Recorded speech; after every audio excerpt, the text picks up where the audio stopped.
Entonces vamos a enfocar el primer movimiento especial, que es el que hemos denominado movimiento rectilíneo. Ahora bien, pensemos lo siguiente. Si el movimiento es rectilíneo, o sea, si la trayectoria es una recta, ¿qué mejor que hacer coincidir uno de los ejes con la trayectoria? Pues hacer parte de la solución del problema es tratar de simplificar las ecuaciones como dijimos. Entonces, ¿por qué no hacemos coincidir uno de los ejes de referencia, del sistema de referencia con la trayectoria? El X o el Y. Por ejemplo, yo acá les hemos dibujado un sistema de referencia XY y en rojo está dibujada la trayectoria que describe la partícula. Es decir, esta partícula describe un movimiento que es rectilíneo. ¿Cómo puede ser? Este. Y hemos elegido uno de los ejes, en este caso el eje X, coincidente con la trayectoria. Entonces, fíjense lo que pasa. Para el instante de tiempo t1, el vector posición es este. Para el instante de tiempo t2, el vector posición es este. Por lo tanto, el vector de desplazamiento entre t1 y t2 acá está dibujado. Por lo tanto, la velocidad media en este intervalo, fíjense que la hemos dibujado. ¿Y qué es lo que tienen en común todos estos vectores? ¿Qué vectores me refiero? Posición, desplazamiento y velocidad media. ¿Qué tienen en común? Que todos los vectores, tienen la dirección de la recta. Por lo tanto, todos estos vectores, que en este caso son tres representativos de mi cinemática, y si quieres de mi descripción del movimiento, tienen una sola componente no nula. ¿Cuál es la única componente no nula que tienen estos vectores? La componente X en este caso, que es la componente que hemos hecho coincidir con la trayectoria. Entonces, acá hemos dibujado simplemente tres vectores: RT2, RT1, BM y delta R. Todos estos vectores, por ejemplo, RT1, tienen una sola componente no nula, que es la componente X. Porque la componente Y y la componente Z, por más que nosotros hemos dicho que de la componente Z no vamos a hablar por ahora, vamos a tratar todos movimientos planos, esta es la única componente nula. Esta es la única componente no nula que tiene. Tiene una sola componente no nula. Por lo tanto, ¿qué sentido tiene tomar un sistema de ejes en donde no se haga coincidir a uno de ellos con la trayectoria, si lo que queremos es ser parte de la solución del problema? ¿Qué vector no está dibujado acá, por ejemplo? Un vector velocidad. Por ejemplo, si consideramos el instante de tiempo t3 y dibujamos la velocidad para t3, que es este vector, b en t3, el vector velocidad, al tener que ser tangente a la trayectoria en el punto, la tangente a una recta es la misma recta. Por lo tanto, b en t3 también tiene una sola componente no nula, que es b sub x en t3, 0 y 0. Es decir, también tengo una sola componente no nula acá. Por lo tanto, señores, para nosotros el movimiento rectilíneo, dentro de este marco que estamos dando como movimiento especial, va a tomar sentido, que es el que vamos a hacer ahora, o sea, vamos a ver las ecuaciones, en función de que hagamos coincidir uno de los ejes con la trayectoria. Y la pregunta que podemos instaurar en este momento, ya que estuvieron más o menos tratando de entender esto, es: ¿cuál es la ecuación de esta trayectoria? Porque también es importante llegar a la ecuación de la trayectoria. ¿Cuál es la ecuación de esta recta que es la trayectoria? Esta recta, básicamente, está en el eje X. ¿Y cuál es la ecuación del eje X? Y igual 0. Es decir, la ecuación de la trayectoria,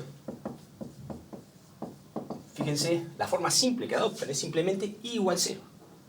Porque para toda posición de la partícula, Y vale 0. Entonces, ¿qué vamos a hacer ahora? Vamos a analizar, dentro de los movimientos rectilíneos, los dos casos más simples que se nos pueden presentar. Vamos a enfocar el primer movimiento, el más simple de todos que se nos puede presentar, que es un movimiento rectilíneo y que se denomina uniforme. Por eso es movimiento rectilíneo uniforme. MRU. ¿Cuál es la característica del movimiento rectilíneo uniforme que lo hace tan particular y tan simple? Que la aceleración es 0. ¿Qué significa que no hay aceleración? Que no hay cambio de velocidad. No nos olvidemos que la aceleración mide el cambio de velocidad. Y al ser rectilíneo el movimiento, la velocidad podría estar cambiando. ¿Pero en qué? En módulo o en sentido. Pero en dirección no. Ahora bien, si la velocidad es constante, o sea, si la velocidad no cambia, estamos frente a un MRU. Entonces, si nosotros dijimos que para que las ecuaciones de movimiento sean realmente simples, conviene hacer coincidir uno de los ejes con la trayectoria, imaginemos que hacemos coincidir el eje X con la trayectoria del movimiento. Es decir, que trabajamos sobre el eje de las X. Entonces, ¿qué es lo que ocurre? La única componente no nula de todos los vectores, de cualquier vector que se plantee, es la componente en X. En este caso particular, al tener aceleración 0, la A sub X es 0. Es decir, no tengo aceleración en las X. ¿Por qué? Porque el movimiento es rectilíneo y uniforme. Ahora bien, ¿qué significa que la aceleración en X sea 0? Que la velocidad tiene que ser una constante. ¿Por qué? Porque para que haya aceleración, tiene que haber un cambio de velocidad. Y si la velocidad es constante, no hay cambio de velocidad y por lo tanto no hay aceleración. O si se quiere, la derivada de una constante que me da la aceleración, me da precisamente 0. Ahora bien, si la velocidad es constante, la ecuación de movimiento x de t, o sea, pasando de acá para acá, es básicamente lineal, es una recta. ¿Por qué? Porque si yo integro una constante, obtengo una función lineal, a la cual le tengo que agregar una constante de integración. ¿Y cuál es esa constante de integración? La condición inicial para la posición. Por lo tanto, razonémoslo de esta forma. Si x de t es una recta, la velocidad es una constante, porque la derivada de una recta me da una constante. Y la derivada de una constante me da 0, que me da la aceleración. Veámoslo gráficamente. Movimiento rectilíneo uniforme. Aceleración 0. Velocidad constante. Y en particular igual a v sub 0, que es la condición inicial. O sea, la velocidad es constante y a su vez es igual a la misma condición inicial. Y la posición en función del tiempo, es decir, la gráfica horaria de esta ecuación de movimiento es una recta. Una recta cuya ordenada de origen es x sub 0, que es la posición inicial de donde fue arrojada la partícula. Y cuya pendiente, o sea, la pendiente de esta recta, es precisamente v sub 0, que es la velocidad con que se desarrolla el movimiento. Ahora bien, pensemos lo siguiente para que quede claro. Fíjense que yo acá no dibujo ningún vector. Yo no puedo dibujar vectores acá. Los vectores los puedo dibujar únicamente en el plano XY, en el plano cartesiano donde se desarrolla el movimiento. Los puedo dibujar únicamente en la trayectoria. Entonces, dijimos que la trayectoria es una recta. Por lo tanto, si volvemos al gráfico que hicimos hoy, este tipo de movimiento se desarrolla sobre una trayectoria que es una recta, esta recta, cuya posición inicial para t igual 0 es precisamente este valor x sub 0, y cuya velocidad para cualquier punto es precisamente v sub 0.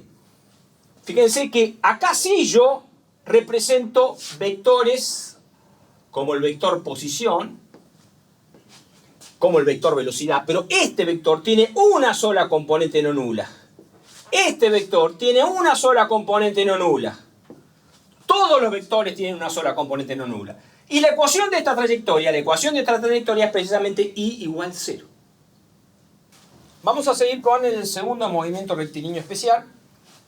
Y después sí vamos a abordar enseguida un problema, porque tenemos que poner todo esto en caja. Es decir, no podemos seguir avanzando si no empezamos realmente a enfrentarnos con problemas más prácticos, más físicos, que hasta ahora en realidad no hemos abordado, han sido en general problemas matemáticos. A ver, ¿qué movimiento es este? El que se denomina movimiento rectilíneo uniformemente variado. Fíjense que acá estamos hablando de que el movimiento es variado, pero en forma uniforme. Por eso M, R, U, B. ¿Qué queremos decir que varíe en forma uniforme? Obviamente sí, la palabra variado se refiere a que varía la velocidad. Por lo tanto, que la velocidad ya no es constante como estábamos en el uniforme anterior. Ahora bien, ¿cómo varía la velocidad? En forma uniforme. Por lo tanto, estamos frente a un movimiento con aceleración constante. Vamos a ver cómo en la práctica nos van a presentar muchos casos de movimientos con aceleración constante y de tipo rectilíneo. Entonces, ¿cómo son nuestras ecuaciones? Si desarrollamos el movimiento, por ejemplo, haciendo coincidir el eje de la Y con la trayectoria, ¿qué sería este caso? El tiro de un proyectil, el tiro de este cuerpo, es precisamente el ejemplo de un movimiento rectilíneo uniformemente variado, donde la aceleración es la aceleración de la gravedad y es constante. Vamos a hacer problemas, y lo vamos a ver en forma particular. ¿Qué característica tiene entonces? Si lo hago coincidir con el eje Y, la aceleración es constante, por lo tanto, la única componente no nula de todo vector es sobre el eje Y, por lo tanto, A sub I es constante y la llamamos simplemente A. Ahora bien, como la aceleración es la derivada de la velocidad tiene que ser de tipo lineal. La velocidad tiene que ser una función lineal de t. ¿Por qué? Porque si yo derivo esta función lineal, obtengo una constante que es la aceleración. Por lo tanto, la velocidad tiene que ser de la forma b sub 0 más a por t, donde b sub 0 es la constante de integración. Es la condición inicial para la velocidad. Ya fíjense que la velocidad ya no es más constante, sino que la velocidad es variable.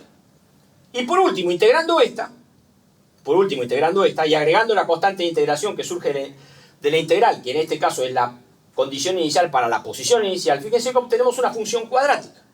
Una función cuadrática en donde se refleja las dos condiciones iniciales, se refleja la parte lineal que teníamos acá, y se refleja la parte cuadrática que surge lógicamente de integrar t. Esta es la ecuación de movimiento para un MRV. Ahora bien, veámoslo acá en caja. En gráficos. Aceleración constante para todo t. Si esto es constante, esto tiene que ser una recta. ¿Por qué? Porque la variación de esto, la derivada de esto, me da esto. Esta recta tiene ordenada al origen b sub 0, que es la condición inicial para la velocidad, y tiene una pendiente que es precisamente a. Si integro una vez más, llego a I de t. Fíjense que I de t es una parábola. Una parábola donde la condición inicial, que es la posición de la partícula para t igual 0, que en este caso sería esta altura, fíjense que es I sub 0. Ahora bien, fíjense, I de t es una parábola. Y la trayectoria es, en este caso particular, como yo tomé el eje de la Y como desarrollador del movimiento, la trayectoria es x igual a 0. Entonces fíjense que no tiene nada que ver qué forma tenga esto con qué forma tiene que tener esto. Estamos trabajando con movimientos rectilíneos, por lo tanto las trayectorias son siempre rectas. Una última cosa antes de ir a los problemas. Fíjense que acá no dibujé ningún vector. Acá no puedo dibujar vectores. ¿Dónde tengo que dibujar los vectores? En el plano cartesiano. Como hicimos en el caso anterior y como hicimos cuando introdujimos este movimiento. Tenemos que ir al plano cartesiano del movimiento. En este caso, a la recta que representa el movimiento, que es la trayectoria.